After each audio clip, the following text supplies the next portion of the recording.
Last month, I applied to BI's OSD exam in Amman, Jordan, in order to obtain an official German language certificate. And fortunately, I passed. Now I have this, my lovely, pretty, spoiled little baby. Seriously, I feel like this is my child or something. And believe me, I'm proud to have this very normal piece of paper more than anything else I've ever done in my whole life. This means to me more than this. The MD degree that I got after 6 years of fighting as a warrior at the battle of medical school. Even though these two certificates are validated equally when it comes to running away from Syria. It's like I've been collecting Dragon Balls to unlock a secret portal that takes you into another universe, which is Germany. If it's not for this MD degree, leaving Syria in a legitimate way would be mere dream. Welcome into another episode, the first in 2 months. I am very excited.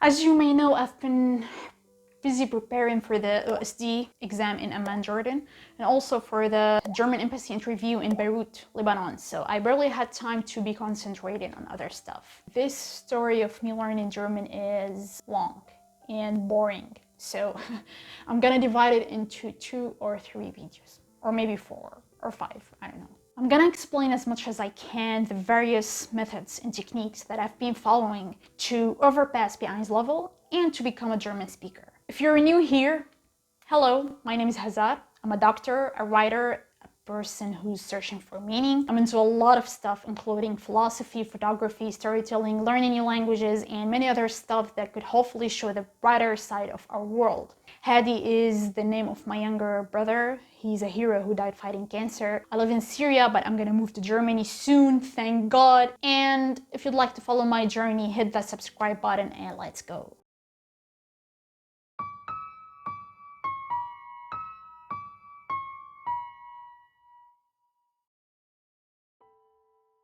When I first got this B1 certificate, I remember having a wave of mixed feelings. Feelings of pride, happiness, relief, but the most remarkable feeling I had noticed back then was freedom.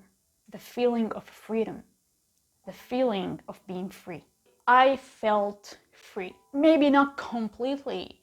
I'm still far away from being entirely free, but I felt like I'm approaching a station of my life where I can finally, someday, say I am free. The Aaron inside of me is rising. Someday I'm gonna explain how I view the philosophy of freedom. And I think I'm gonna have Aaron as a special guest on my channel to enrich this topic. You know, nobody knows freedom more than Aaron does, so. Okay, back to the story. Learning a language other than your native one has magic powers that could help you open doors into the unknown. It's to challenge yourself, to push yourself on doing something that is not only hard, but also unfamiliar and extraneous from who you really are. You're asking yourself to learn how to be another human being, to think and behave in different ways you would have never thought they could be there for you to get carried away. You learn to see things in various shapes. You learn to evaluate occasions with divergent perspectives. You learn to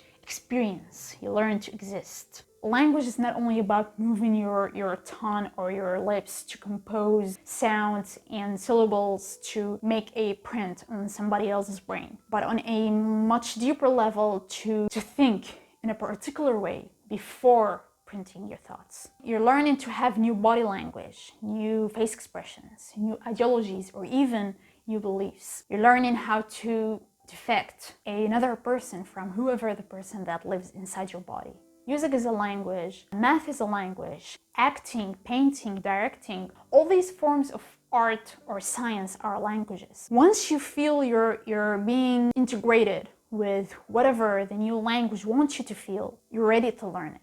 Language learning is about learning compatible systems of thinking and behaving, acting and reacting, input and output, observing and intervening. I'd always like to consider languages and language learning, some kind of a philosophical ramification of human existential journey. Maybe that's the reason why I treat this certificate as a prize I competently deserved after I had experienced this logical mental attitude. Learning languages has been my thing since I was a little kid. When I was 10 years old, I started learning English by myself. Of course, I'm not talking about the stupid English we had been taught at school. I still believe that the way children are being taught foreign languages at schools is very, very stupid. The main two things I'm going to be focusing on in this part of the story are, first, most ways I've been using to learn English are pretty different from the ones I've been following to learn German. Second, German was not supposed to be the second foreign language I want to learn right after English. Japanese was supposed to be the second foreign language I want to learn after English. And I learned actually hiragana and katakana, but I got burned out. Probably due to medical school exams. But after thinking more exclusively about it, the main reason I stopped learning Japanese 5 years ago was this huge, sexy idea of moving to Germany and working there as a doctor. Since the civil war in Syria started, doctors have been fleeing away to live and work somewhere else. Germany is one of the countries that has been suffering from the shortage of healthcare workers for decades. Since the beginning of the 21st century, Germany has been trying to attract doctors, nurses, and other healthcare professionals from other countries to fill the gap that has been disturbing the healthcare system in Germany. The equation is simple. Germany wants doctors. Syrian doctors are dying to find a place of escape. Deal. Bring these Syrian doctors to work for us. Yeah, I wish it was that easy. There are, of course, requirements in terms of purified doctors who are qualified to work in Germany from those who are not. The single most important rule is to have a very, very, very strong German tongue. Your German language must be really, really, really, really good. I mean, these people love their language and they don't like you to speak with them in some other language, English for example. This sexy idea to graduate from medical school, to learn German and then move to Germany started to hit Syrian medical students and doctors on a deep level. But to be honest, I don't think war was the main reason that has triggered my desire to move to Europe. I've always wanted to travel, to see different places, to experience different cultures, to know people from everywhere. I've always wanted to leave at some point when the right time comes. But I had never thought that the right time could be wartime and after the tragic death of my younger brother. I'm gonna make a whole video on my motives behind moving to the Western world, but not till I'm already there. September 2018. My older brother, who's also a doctor, moved to Germany after 2 years of his graduation from medical school. And I've always been such an annoying little sister who wants to copy whatever her big bro does. But then 2019 happened. 2019 is by far one of the crappiest years in my life. We knew back then that my younger brother had stage 4 invasive adenocarcinoma of his colon. It's really hard to accumulate feelings that are related to that period, so I'm gonna try to pass. Hadi never stopped on pushing me to hang on our dreams. Even though he needed me to stay by his side, he wanted me to move to Germany. For me, it was impossible to leave his side and move to another country, but I didn't want to give him the feeling that I'm stopped doing stuff because of him, because I knew he would blame himself.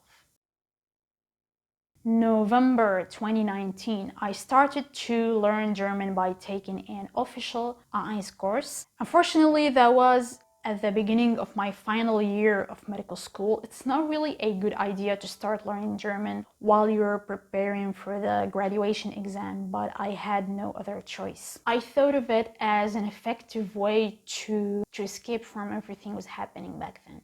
I mean, I learned I learned English to escape as well, and I think German is not an exception. I think that's why me and Hadi were both pretty serious about the whole thing. But if you are a medical student and you consider moving to Germany and pursuing a profession there, I recommend you to start learning German at your third year of medical school, taking into account the variations between systems in different countries. So by third year, I mean the third year of medical schools in Europe, the UK, Russia, the Arab world. But when it comes to the US or Canada, you should start learning German at your first year of medical school or after graduation from college and before making an application to medical school.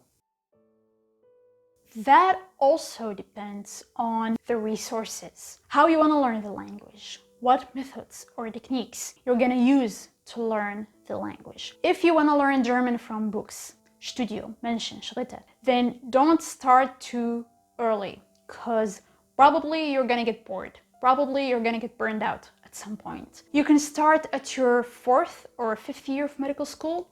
Try to apply for Goethe or OSD exam before you get to reach your final year of medical school, before graduation, before residency. Especially if you live here in Syria. Here in Syria we have neither Goethe nor OSD institutes due to sanctions and economic restrictions. We have to take the exam somewhere else. Lebanon and Jordan are the most common destinations.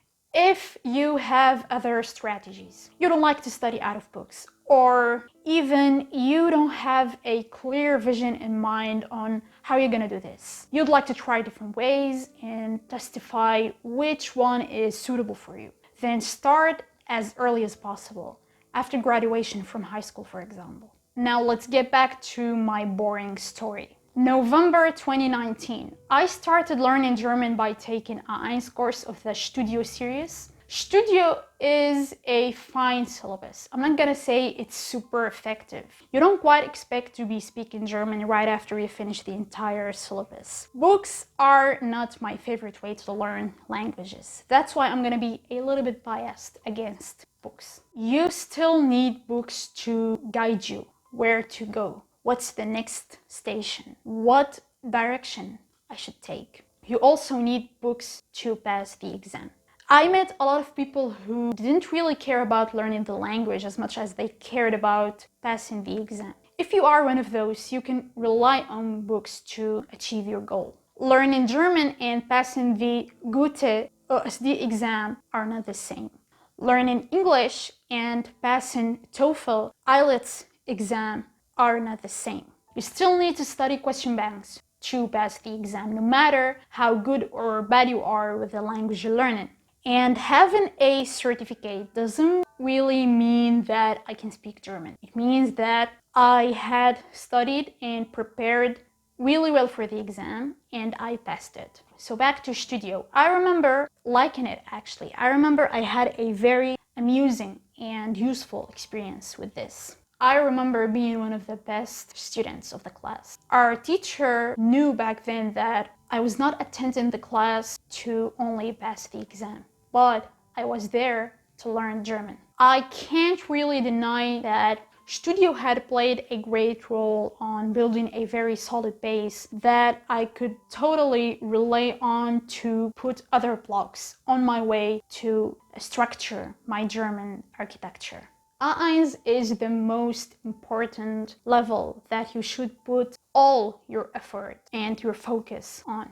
It's the main pillar of the architecture. The more solid it is, the more blocks you can put without being scared of falling down. A lot of German teachers say that A1 is the hardest level. But if you manage to consume it all and absorb every information you run across in A1, other levels would seem much easier to comprehend. So I took that in mind while I'm studying, memorizing, breaking down each word this book contains. Some students and teachers find Studio to be harder than other series. Studio doesn't wait till it offers hard topics to students. For example, you learn the concept of accusative at an early stage of Studio. Some people describe it to be rushed or accelerated. I think all teachers agree that it doesn't really matter which syllabus you choose to guide you learning German. All these series serve the same information in pretty identical ways. They, however, differ in order or arrangement. A lot of people claim that it doesn't really matter if you learn accusative after the first lesson instead of the second one. To get the maximum benefit out of this book, I had been focusing my effort on these points. First, vocabs. It seems trivial to say that you should learn new vocabs. Everybody knows that. By the end of A1 level, you should have 500 vocabs, at least, stored in your brain. These 500 vocabs would help you compose a basic sentence in German. Back in 2020, I hadn't been using Anki yet. I regret this actually. Anki is the main reason I am pretty good when it comes to vocabs now. I was, however, familiar with the term of spaced repetition. I used to write new vocabs in columns, as you can see here. I don't write the meaning, neither in Arabic nor in English, because I want my brain to make effort recalling the meaning of each word whenever I look at these sheets. Recall is about taking things out of your brain instead of just stuffing things inside. It's an exhausting technique, but it's more effective when it comes to memorizing and remembering things. I used to repeat these words every single day from this paper. At first, it was an easy process, but when I had exceeded 100 words, the process of repeating each single word every day seemed boring and unwanted.